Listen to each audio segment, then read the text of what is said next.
would say that over the last year and a half, the WWE has been as good as it's ever been. However, it wasn't that long before that where I would argue that the WWE was the worst that it's ever been. And these highs and lows are pretty normal. I've been through many of these in the past 22 years of being a wrestling fan. But sometimes the lows are so unbearably low that they make you question whether you should be watching wrestling at all. So that's what today's video is, because I asked you all on X, what were the moments in WWE history that made you almost stop watching wrestling altogether? So we're going to be going through a bunch of your answers. And as always, don't forget to subscribe to this channel, ring that bell for notifications if you're a wrestling fan. I'm confident that you're going to fall in love with this YouTube channel because we always upload daily wrestling content. And I apologize for the voice and the hair and just looking disheveled altogether. My flight just landed. I was down in the United States watching Uruguay take on Colombia for the Copa America semifinal. So things are hectic at the moment, but we still do daily videos regardless of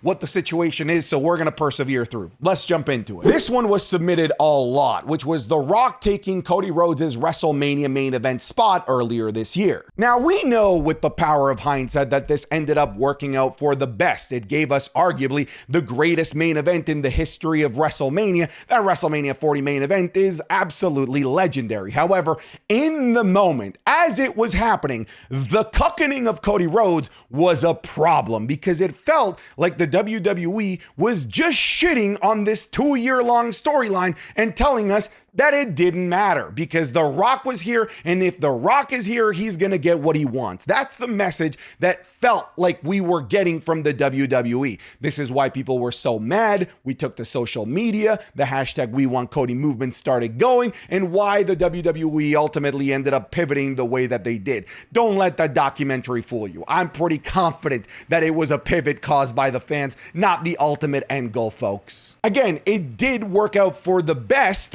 but if I was a Cody Rhodes fan, and let's say that it didn't go the way that it ultimately did, let's pretend that The Rock does go to WrestleMania and does take the limelight, and Cody Rhodes is relegated to the World Heavyweight Championship, for example, I could see why that could be uber frustrating to the point where a Cody Rhodes fan, the hardcore of Cody Rhodes fans, might want to stop watching wrestling because it would feel like you've been robbed and that your past 2 years have sort of been wasted. So I get it. I never personally got to that point with it, but I was also in the I'm angry camp and that this doesn't make any sense. This main event and most of this Mania nearly broke me, referring to the absolute shit show that was Brock Lesnar versus Roman Reigns for the Universal Championship in the main event of WrestleMania 34. The reason why this sucked was because this was a lose-lose situation for all the fans because we didn't like or care, which arguably is worse, about either of these guys. Nobody wanted Roman Reigns because he was this overpushed babyface that people were just frankly sick of, and we could see through the veil that WWE was putting in front of him, and we didn't care about Brock Lesnar because at this point he was barely on TV. He was there for the quick paycheck. It felt he would come and go whenever he pleased, and we were just sick and tired of him hijacking the world championship so that there wasn't a world champion on TV. But we also just didn't want Roman to be world champion. So it was a situation where nobody wanted either of these guys. And unfortunately, they were the main event of WrestleMania. And when you're the main event of WrestleMania, like to me, the main event of WrestleMania is like the season finale of everything that's culminated in the year prior. And if you're going to end it on a whimper like this, you're kind of setting up the next year to feel like a huge disappointment. And it was, by the way. This next coming year of WWE would end up being arguably its worst. And to me, it really got kickstarted by this terrible WrestleMania main event. The pandemic era, the only thing that kept me watching was Drew McIntyre and Bray Wyatt. Don't forget, we actually lost Bray Wyatt during the pandemic era as well when he was released with a lot of other people. Ton of talent were getting released in the pandemic era. But I feel like a lot of people weirdly look at the pandemic era with rose-tinted glasses. They always mention, look at this cool thing that they did in the pandemic era. And you're right, the pandemic era forced the WWE to get creative. Look at the Boneyard match. I know that it wasn't particularly very good, but the Swamp match between Bray Wyatt and Braun Strowman, Firefly Funhouse match, they tried things. They were able to be different because now the rules of the game have changed because they don't have to cater to a live studio audience because we couldn't do that because of the situation that the world was in.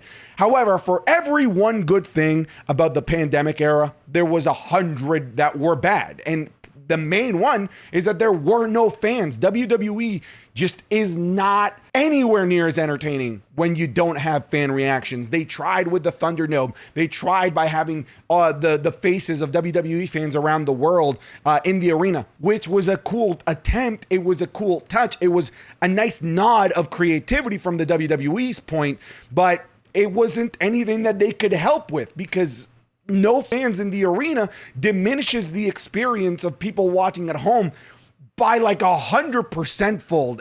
Like, I think the pandemic era is some of the worst stuff that we've watched in professional wrestling, but I appreciate wrestling for at the very least trying during this time. A recent one, the decision making with this almost made me quit. Look, I get it. I'm also somebody that was overly critical of Money in the Bank, but I feel like we're stretching here, okay? Wasting the Money in the Bank briefcase, I do feel like it was wasted, and I will continue to argue that. I don't think this is like a, hey, I got to stop watching wrestling altogether, because there's still just so many other great things going on around.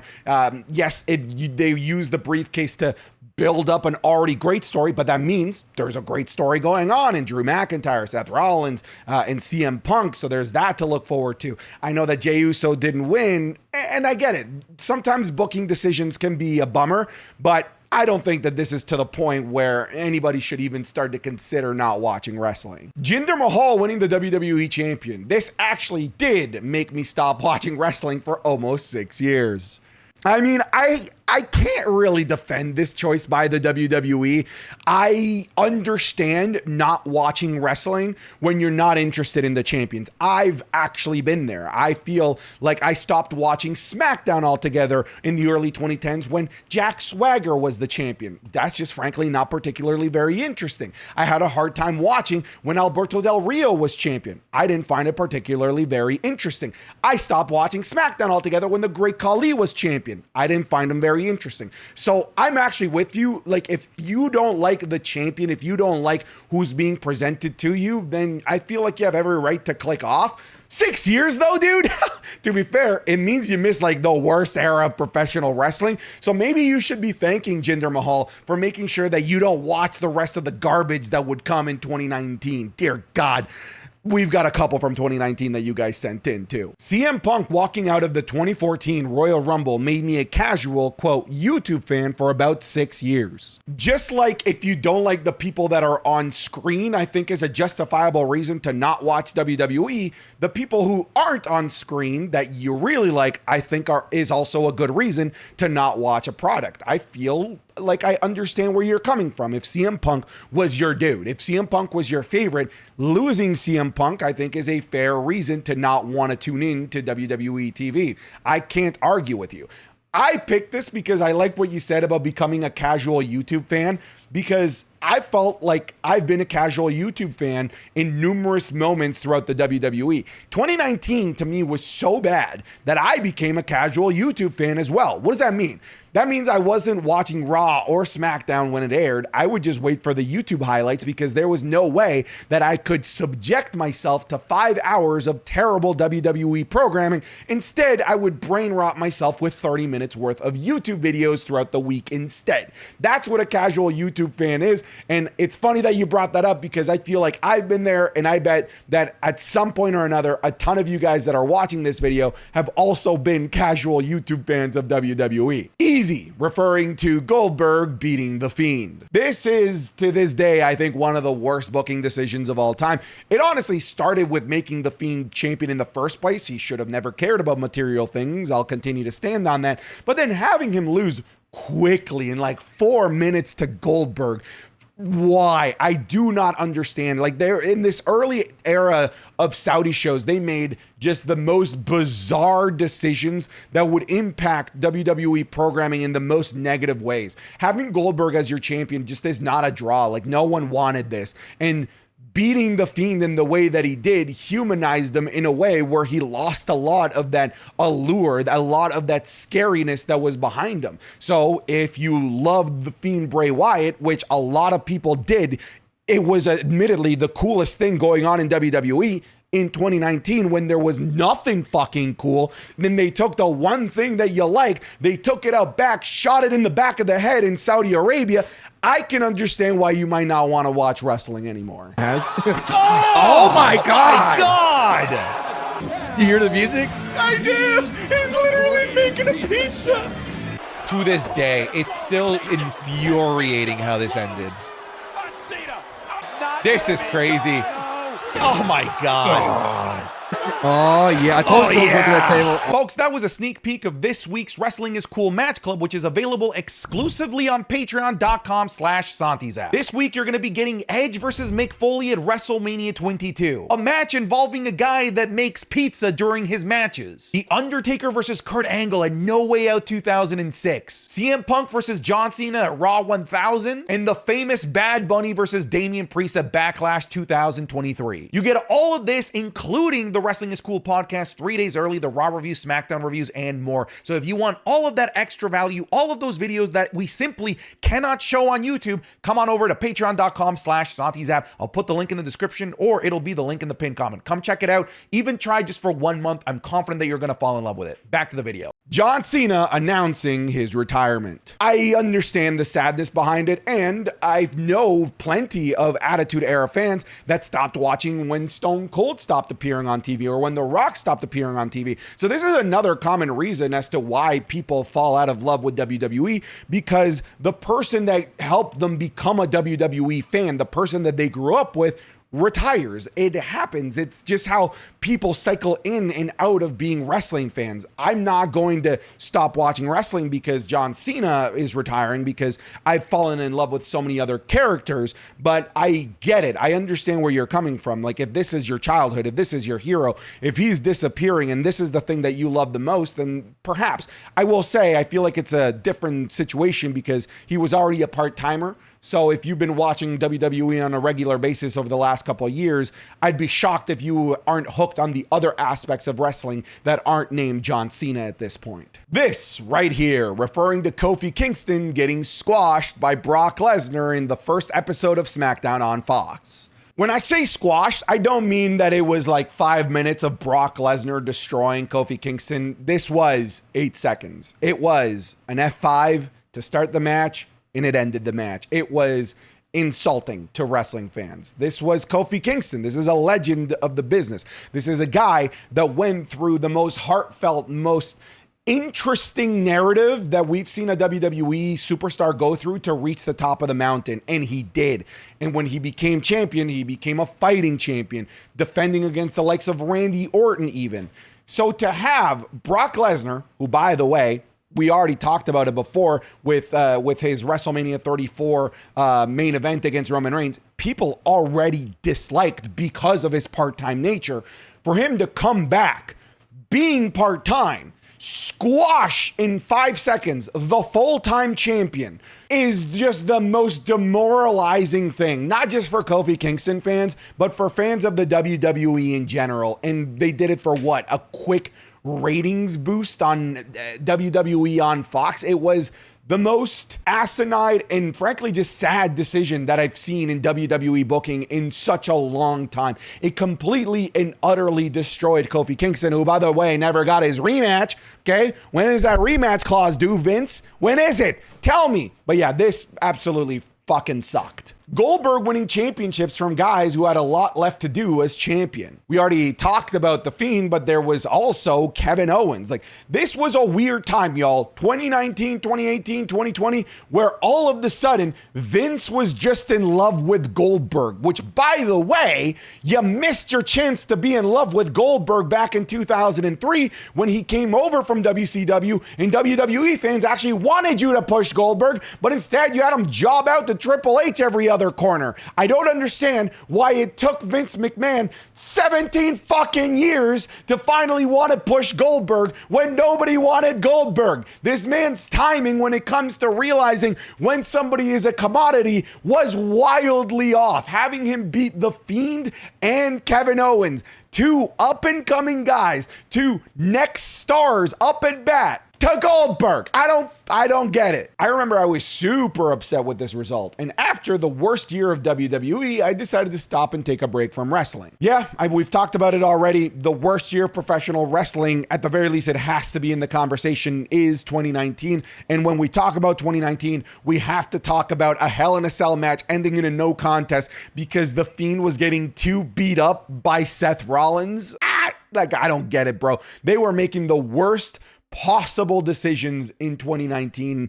Look, we can talk about different moments in 2019, and I wouldn't be surprised if we have more after this, but I think you could just put 2019 as a whole in general as a reason as to why you might stop watching WWE, because it was just that bad. This moment was the first time I thought about not watching WWE anymore. See, I think that you're overreacting here. I always felt like even if Cody Rhodes had lost WrestleMania 39, that there was just so much meat on the bone of the story to tell. I always said, hey, we need to tell Bloodline Civil War, and they did. We got the Usos versus Roman and Solo Sikoa. We got the match at Night of Champions between Roman and Solo, Kevin Owens and Sami Zayn. There was just too much more still left to tell. But again, if you're a Cody Rhodes fan, I could understand the frustration perhaps, but I think that this might be a bit of an overreaction because I think maybe you don't like it just because your favorite didn't win, but I don't think that it was a bad booking call per se. One of the worst booking decisions of all time, from the aging Big Show and Kane destroying the roster to the winner, complete mess,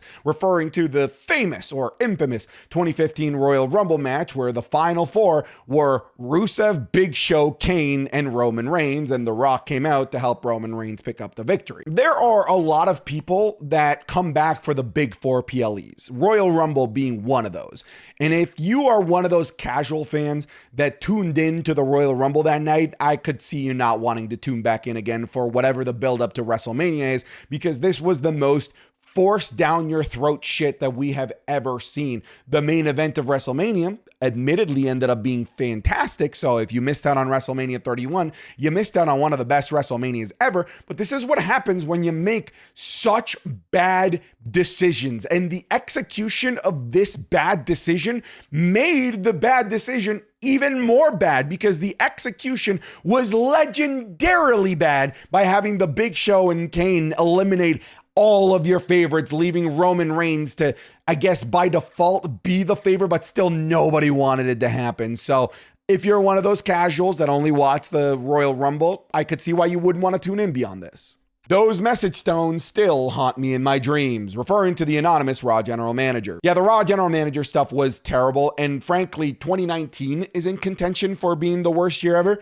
But so is 2011. 2011 was also pretty goddamn bad, with some terrible storylines, terrible feuds, and none worse than the anonymous Raw general manager. A lot of people fell out of love with wrestling in 2011. I was this close to being one of those. To me, it was the Punk pipe bomb in the summer of Punk that kept me in the WWE as a fan in 2011, and I'm glad that I stayed as such, but I was damn close to turning off Raw forever. I remember holding out hope it wasn't going to happen, but just left a sour taste in my mouth after the great match that had just happened, referring to Brock Lesnar winning the Money in the Bank briefcase. I'm starting to notice a trend. It's just giving Brock Lesnar victories that he doesn't need, or putting Brock Lesnar into situations where he doesn't need to be in. I'm going to add the 2022 Royal Rumble to this. They're both terrible decisions that I could see being so bad that you just don't want to or care about what happens next. And that was the case with me as well with the Money in the Bank briefcase.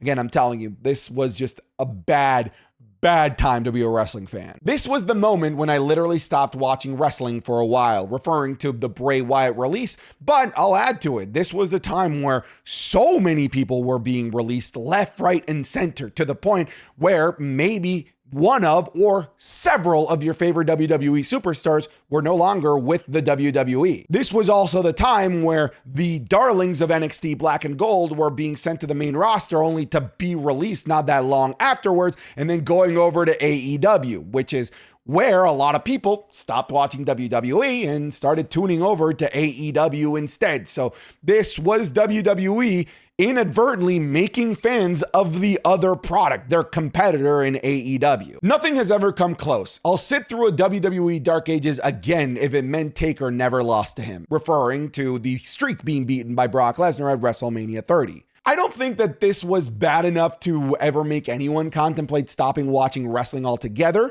but maybe contemplate not watching WrestleMania, because sometimes people were tuning into WrestleMania purely for the streak to see if Undertaker could continue to stay undefeated, and losing that, I mean, I could understand it, like your favorite thing was the streak and maybe you just didn't want to tune into WrestleMania anymore because of it. The jump from NXT to NXT 2.0 made me stop watching NXT for like 2 years. Bro, I'm so glad that you brought this up. Yeah, bro, me too. I'm right there with you. I was one of those people that completely gave up on NXT when the NXT 2.0 movement started, when they started getting rid of all of the indie guys and girls that they'd acquired from the independent circuits and started focusing on college athletes. I was so upset because NXT Black and Gold, dare I say, was the best thing going on in wrestling throughout the entirety of the 2010s.